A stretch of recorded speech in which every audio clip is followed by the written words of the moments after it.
we ashamedly present Bridge Over the River Alne, an everyday story of World War II.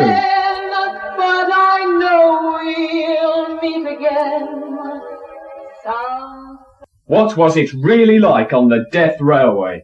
I spoke to Brigadier Dunkirk Spirit of the 15th Mounted 17th 21st Hussars. He was responsible for the men who built the Japanese branch line to Hockley Heath. When I and the film crew met him, he was at work in his laboratory. Under the Clean Television Act of 1875, we are only allowed to show the sound, which is super really because this is the radio.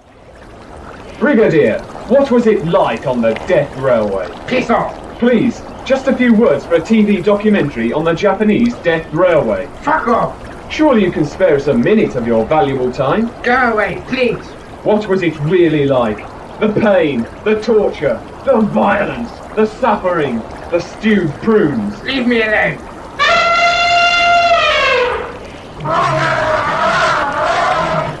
All right then. Brigadier, what was it like on the Death Railway? Marvellous. No bloody TV reporters. Did the Japanese maltreat you? Yes, they made us work for our tea breaks if we were naughty. It must have been pretty unpleasant. It was, but we had it easy compared with the catering corps at Stratford. Yes, the catering corps at Stratford. Here are the awful facts. 18,000 American, French, Irish and Birmingham POWs built an 80-yard stretch in just 10 days for only 10p an hour. Nearly 2 men died and 10 caught colds. Yet even this was nothing compared with other TV war series. Elmer Bernstein is the producer of a new 38-part documentary, The World at It for a Second Time, narrated by Sir Lawrence O'Hell and starring Richard Burton, John Wayne and Pan's People. I spoke to Jeremy Queen, who was responsible for working out the dance routine. Mr. Queen, was it very difficult to do the dances for such a big production? Oh yes, dear. I mean, some parts of the war are very easy to turn into a dance routine. I mean, like the savage hand-to-hand fighting at Stalingrad and Guadalcanal was relatively easy to do, but as for mass armoured warfare on the Eastern Front or striving for aerial domination in the Pacific, it's very difficult to interpret in a dance, dear. What about the music? Well, dear, the music is really super. The Bay City Rollers are going to do Dunkirk for us. Could we hear a bit of that? Are you sure you want to? Yes.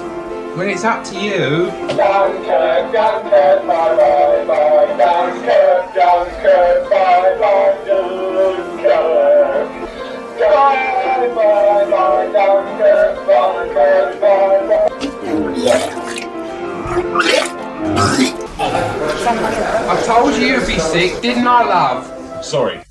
Mr. Bernstein, some people would criticise you for turning the greatest conflict in world history into a rock musical. Do you think this is justified? No, I don't. Why? Well, this is really a whole new film. I mean, Hair, Jesus Christ Superstar and The Mousetrap have all been pop orientated. Now, if this musical on World War II is a success, we hope to turn out a sequel on the Great War or even an opera on the War of Austrian Succession. Some people have said that giving the role of German leader, Adolf, I have no more territorial claims on Europe, Hitler, to a Labrador puppy called Spot could well be a mistake. I think that is utter rubbish. Spot is a very experienced actor. He had a bite of being bit part in Lassie. I see. Will he have to learn German? No, he can sing. That's good enough for me. Some people are worried that there will be too much sex in your musical. Well, yes, there will be some sex. We'll all be kept off stage, unless there's a nasty accident.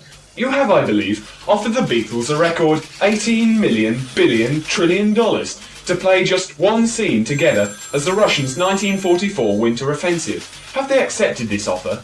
And if so, how are you going to pay them with more money than there is in the entire world? Well, they haven't said yes, but then they haven't said no yet. Still, George has agreed to play lead guitar on the scene, which shows the Anglo-Soviet alliance of 1942.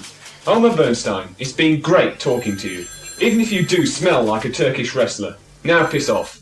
News today of Glenn Miller. He's still missing.